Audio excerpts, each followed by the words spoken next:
Le moment de retrouver Maxime Binet pour le Café sans filtre. Bonjour Maxime. Bonjour Alexandre, ce dimanche, 8 millions de Belges iront voter le 9 juin prochain. Nous sommes dans ce qu'on appelle le Money Time. Bonjour Sophie Raoni. Bonjour.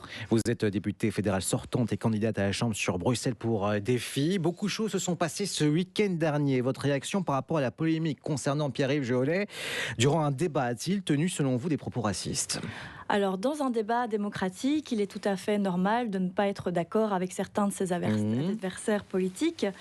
Mais ici... Là, c'était face à un PTB, hein. Voilà. Concernant les signes convictionnels, le port du voile. Donc, notamment. lorsque notre bourgmestre de Schaerbeek se fait traiter de sale pute en plein conseil communal, je m'en insurge parce qu'il s'agit d'une insulte sexiste.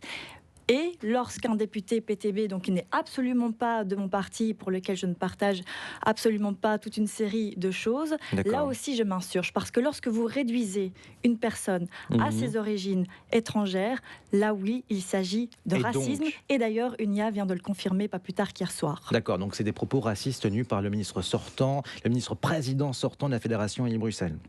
Oui. D'accord. Et cela mérite des excuses à mon sens. D'accord. Pour rappel, lors d'un débat sur les signes convictionnels, Pierre-Yves Jehollet a dit ceci: il y a des règles et on les respecte. Si ça ne vous plaît pas, vous n'êtes pas obligé de rester en Belgique. Le ministre-président sortant du MR répondait aux propos d'un député PTB qui faisait un parallèle aussi très particulier entre l'interdiction du voile et les pratiques du régime iranien. Votre réaction par rapport à cette comparaison aussi? Alors, ça n'a absolument rien à voir. D'ailleurs, les femmes en Iran se battent aujourd'hui pour leurs droits, à savoir d'être libres de pouvoir porter le voile ou non. D'accord. Et donc aussi, ce qui est particulièrement grave à travers l'attitude de M. Jehollet, c'est qu'il légitime l'amalgame honteux que fait sans cesse le PTB, mais aussi les autres partis de gauche qui courent sans cesse après le PTB, à savoir un parallèle et donc mettre sur le même pied la défense de la neutralité de l'État et le racisme. Or, au contraire, défendre la neutralité, c'est aussi lutter contre les discriminations, puisque cela permet de mettre tout le monde sur un même pied d'égalité et de refuser de mettre les personnes dans des cases. Chez Défi, vous prenez l'interdiction totale des signes convictionnels chez Défi, c'est ça ? C'est ça, absolument. Donc, vous êtes libre de porter le signe convictionnel ou politique que vous souhaitez dans l'espace public, n'importe où vous le souhaitez, sauf dans 3 endroits. L'administration publique, l'école publique et le tribunal lorsque vous êtes amené à prendre des décisions judiciaires. Vous comprenez que certains partis politiques disent que cela empêche des individus de s'émanciper, d'aller travailler, trouver un job. Absolument pas. Et d'ailleurs, Défi est le parti qui défend la neutralité de l'État et qui, dans le même temps, mène depuis près de 10 ans maintenant au niveau de la région bruxelloise une lutte acharnée contre les discriminations à l'embauche. Donc vous êtes libre de travailler n'importe où avec votre signe convictionnel, sauf lorsque vous voulez travailler pour l'administration publique, parce qu'à ce moment-là, vous devez accepter les règles qui régissent l'État que vous représentez, et l'une de ces règles, c'est la neutralité. Donc pas question pour vous, par exemple, de voir un signe convictionnel, un parti politique, par exemple, le signe d'un parti politique,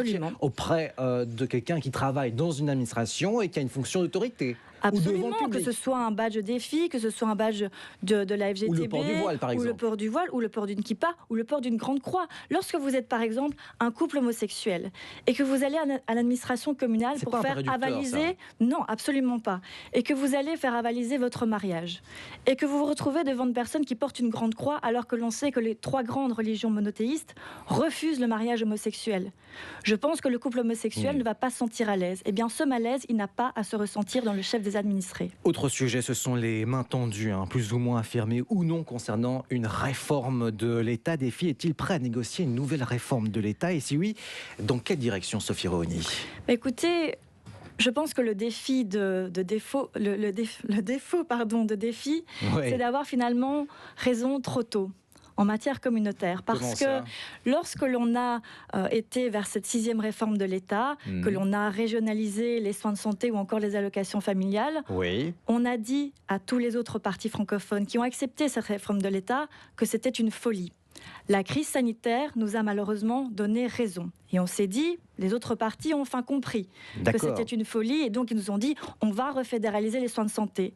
Sauf qu'aujourd'hui, sous la pression de la NVA, Ils reculent, ils persistent dans leurs bêtises. On entend M. Boucher nous dire oui, on va réformer l'État avec la NVA, mais sans pour autant démanteler l'État. Je trouve que c'est une naïveté qui est affligeante, et même Charles Michel n'aurait pas osé sortir une telle énormité. Vous êtes dur, et je vais rappeler un peu le contexte. Lors d'un débat le week-end dernier face à Théo Frankel, Georges Boucher a rappelé le positionnement du mouvement réformateur. Il a dit qu'il ne voulait pas régionaliser la justice et la police, refédéraliser certaines compétences, par exemple la santé, je pense que c'est aussi votre cas, mais qui n'était pas contre de négocier une réforme de l'État avec la NVA. Voilà, est-ce que vous pouvez entendre ce discours ? Absolument pas. On n'a même pas digéré les conséquences de la 6e réforme de l'État. On sait que le but ultime de la NVA, c'est quoi ? C'est de faire en sorte, non pas que notre État fédéral fonctionne, mais d'en faire une coquille vide, quitte à mettre notre santé et notre sécurité en danger, en coupant les budgets de la santé, de la police, de la justice, en réduisant les casernes de la protection civile. C'est ce qui a été fait sous le gouvernement MRNVA. Et aujourd'hui, on serait prêt à retenter l'expérience ? Enfin, je veux dire, on ne tire absolument pas les leçons de ce qui a été fait. Et donc oui, pour Défi, on est le seul parti francophone, je trouve que c'est assez hallucinant, à dire aujourd'hui qu'on ne gouvernera pas avec la NVA. Et si la NVA met le communautaire au frigo, vous êtes prêt à négocier ou pas, à participer au pouvoir ? La NVA ne mettra jamais le communautaire au frigo, puisque vous pouvez très bien faire du communautaire sans pour autant faire une réforme de l'État, justement en faisant en sorte que notre État ne fonctionne plus. Le but, c'est de pouvoir dire, regardez, cet État ne fonctionne plus, il y a des fusillades partout, les gens sont en insécurité, ça ne fonctionne plus, donc il vaut mieux scinder cet État et bien évidemment prendre Bruxelles avec. Pour Défi, c'est hors de question. Justement. Bruxelles est une région à part entière et doit pouvoir être respectée en tant que telle. On va y venir. Vous êtes très méfiant à la rencontre des partis flamands, notamment des partis flamands au sein de Bruxelles. Olivier Minguin dit ce week-end, les candidats flamands de Bruxelles joueront le jeu du Nord quand il s'agira de parler de la capitale, dit-il. Ça va trop loin chez Défi concernant cette méfiance. Ça va pas trop loin concernant cette défiance chez Défi. Est-ce que vous pouvez pas faire confiance aux autres partis flamands au sein de la capitale ? Mais on le fait. Ça l'a fait depuis 10 ans que l'on travaille avec les partis néerlandophones au niveau du gouvernement bruxellois. Oui. Donc on peut parfaitement travailler avec les partis néerlandophones au niveau de la région bruxelloise. Par contre, au niveau fédéral, oui, il y a une certaine hypocrisie à faire liste commune avec des partis qui sont prêts à gouverner avec la NVA pour réformer l'État. Je vise le MR avec l'Open VLD qui, par exemple, ne souhaite aucunement régler le problème du survol de Bruxelles. Je vise les engagés qui font liste commune avec le CDNV, qui est quand même l'un des grands partis conservateurs au niveau au nord du pays sur les questions communautaires, mais aussi sur les questions éthiques comme l'avortement. Donc oui, nous sommes extrêmement vigilants par rapport à ces partis. Sophie Erroni, parlons de l'un des enjeux de la campagne, les soins de santé. Comment vous financez le coût des soins de santé qui va augmenter de 4 milliards d'ici 2029 ? Alors on parlait de réforme de l'État. Pour nous, il est plus que temps de refédéraliser les soins de santé, de ne plus avoir 9 ministres de la Santé. Cela représente un coût monstre et aussi cela rend nos soins de santé beaucoup moins efficaces. On l'a vu avec la crise Covid. Et donc cela nous permettrait d'obtenir des économies qui pourraient être réinvesties dans les soins de santé, de porter la norme de croissance à 3,5%. Non pas parce que Défi a sorti ce chiffre comme cela,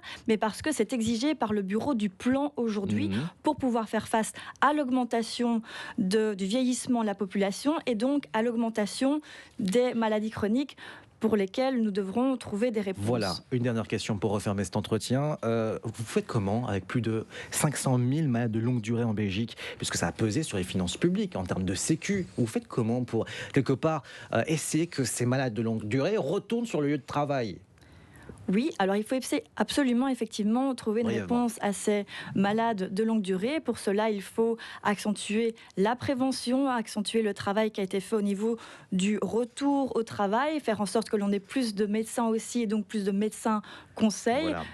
Que l'on rende aussi les conventions INAMI plus attractives pour les kinés, pour les psychologues, pour que les gens se sentent bien sur leur lieu de travail. Parce que c'est important d'augmenter le taux d'emploi, comme l'a fait Défi en région bruxelloise et comme les autres partis ont été incapables de le faire, notamment en Wallonie. Mais il faut que les personnes se sentent bien sur leur lieu de travail, parce que ça coûte 7,5 milliards d'euros aujourd'hui chaque année. C'était le Café sans fil de Sophie Erroni.